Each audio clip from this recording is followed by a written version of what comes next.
जयकारा शेरा वाली रा बोल सच्चे दरबार की जय। बृहस्पति जी बोले, हे ब्रह्मा जी, आप अत्यंत बुद्धिमान, सर्वशास्त्र और चारों वेदों को जानने वाले में श्रेष्ठ है। प्रभु कृपा कर मेरा वचन सुनो। चैत सिवन माघ और आषाढ़ मास के शुक्ल पक्ष में नवरात्र का व्रत और उत्सव क्यों किया जाता है? हे भगवान, इस व्रत का फल क्या है? किस प्रकार करना उचित है? और पहले इस व्रत को किसने किया है, सो विस्तार से कहो। बृहस्पति जी का ऐसा वचन सुनकर ब्रह्मा जी कहने लगे, हे बृहस्पति, प्राणियों का हित करने की इच्छा से तुमने बहुत ही अच्छा प्रश्न किया है। जो मनुष्य मनोरथ पूर्ण करने वाली दुर्गा, महादेवी, सूर्य और नारायण का ध्यान करते हैं वो मनुष्य धन्य है। यह नवरात्र व्रत संपूर्ण कामनाओं को पूर्ण करने वाला, इसके करने से पुत्र चाहने वाले को पुत्र, धन चाहने वाले को धन, विद्या चाहने वाले को विद्या, सुख चाहने वाले को सुख मिल सकता है। इस व्रत को करने से रोगी मनुष्य का रोग दूर हो जाता है और कारागार में पड़ा हुआ मनुष्य बंधन से छूट जाता है। मनुष्य की तमाम संपत्ति आपत्तियां दूर हो जाती है और घर में संपूर्ण संपत्तियां आकर उपस्थित हो जाती है। बंध्या और काकबंध्या के इस व्रत को करने से पुत्र हो जाता है। समस्त पापों को दूर करने वाले इस व्रत को करने से ऐसा कौन सा मनोरथ है जो सिद्ध नहीं हो सकता? जो मनुष्य इस अलभ्य मनुष्य देह को पाकर भी नवरात्र का व्रत नहीं करता, वो माता पिता की सेवा से विमुख हुआ पाप का भागी होता है और अनेक दुखों को भोगता है। उसके शरीर में अनेक व्याधियां उत्पन्न हो जाती है और संतान का सुख भी नहीं पाता। इस प्रकार वह मूर्ख अनेक दुखों को भोगता हुआ इस व्रत को न करने वाला मूर्ख मनुष्य धन धानी से रहित हो भूख और प्यास के मारे पृथ्वी पर घूमता और गूंगा हो जाता है। जो सुहागिन स्त्री भूल से भी इस व्रत को नहीं करती, वो पति से विहीन होकर नाना प्रकार के दुखों को भोगती है। यदि व्रत करने वाला मनुष्य सारे दिन उपवास न कर सके तो एक समय भोजन करे और उस दिन बांधवों सहित नवरात्र व्रत की कथा श्रवण करे। हे बृहस्पति, जिसने पहले इस महाव्रत को किया उसका पवित्र इतिहास मैं तुम्हें सुनाता हूँ, तुम ध्यान से सुनना। इस प्रकार ब्रह्मा जी के वचन सुनकर बृहस्पति जी बोले, हे ब्रह्मा जी, मनुष्य का कल्याण करने वाले इस व्रत के इतिहास को मेरे लिए कहो। मैं सावधान होकर सुन रहा हूँ, आपकी शरण में आया हूँ, मुझ पर कृपा करो।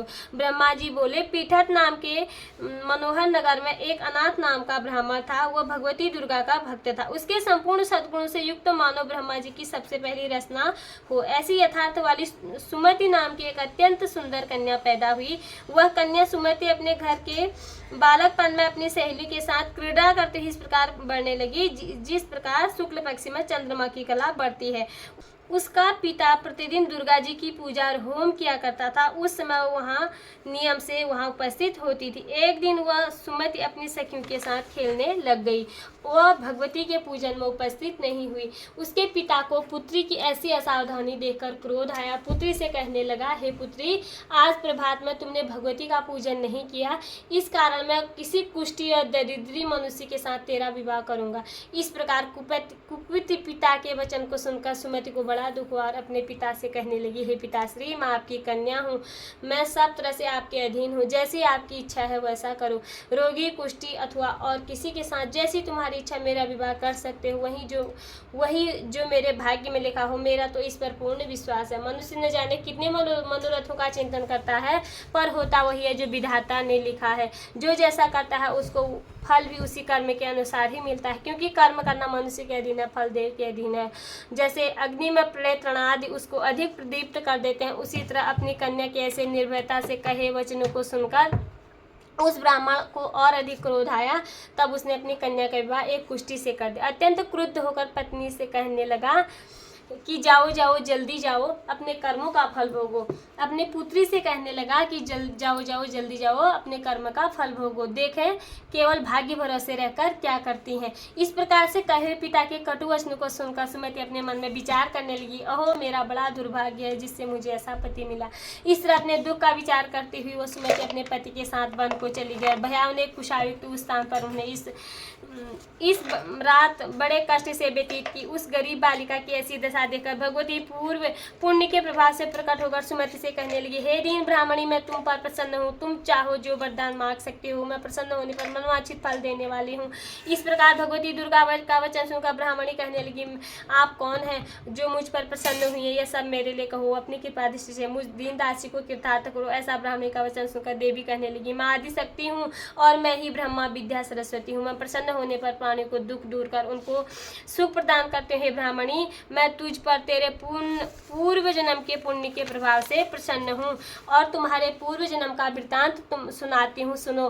तू पूर्व जन्म में निषाद भील की स्त्री और अति थी और अति प्रतिव्रता थी। एक दिन तेरे पति निषाद ने चोरी की। चोरी करने के कारण तुम दोनों को सिपाहियों ने पकड़ लिया और ले जाकर जेल खाने में कैद कर दिया।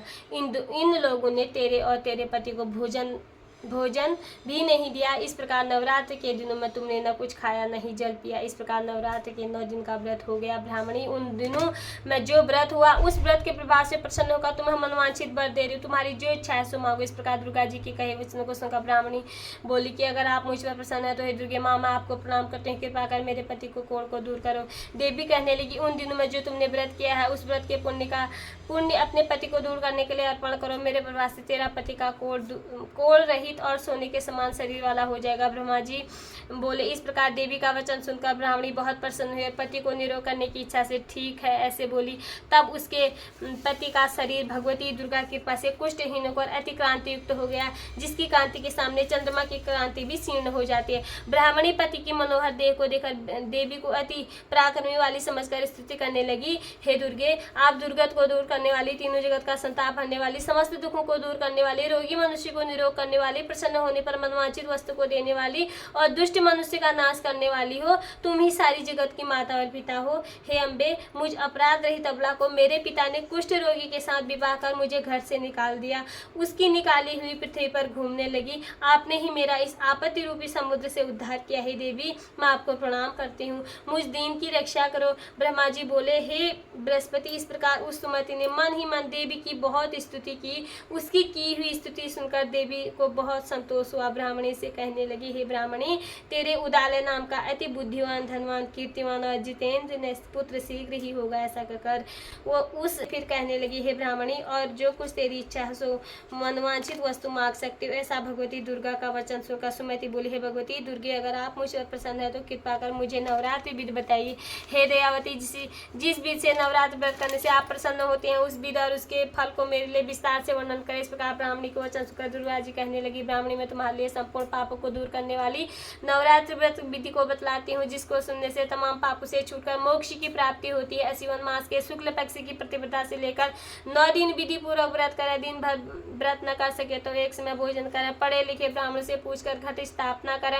वाटिका बनाकर उसको प्रतिदिन जल से सींचा। महाकाली, महालक्ष्मी, महासरस्वती इनकी मूर्तियां बनाकर उनकी निधि विधि सहित पूजा करें। पुष्पों के विधि पूर्वक अर्घ्य दें। बिजौरा के फूल से अर्घ्य देने से रूप की प्राप्ति होती है। जायफल से, कीर्ति की दाग से कार्य सिद्धि की होती है।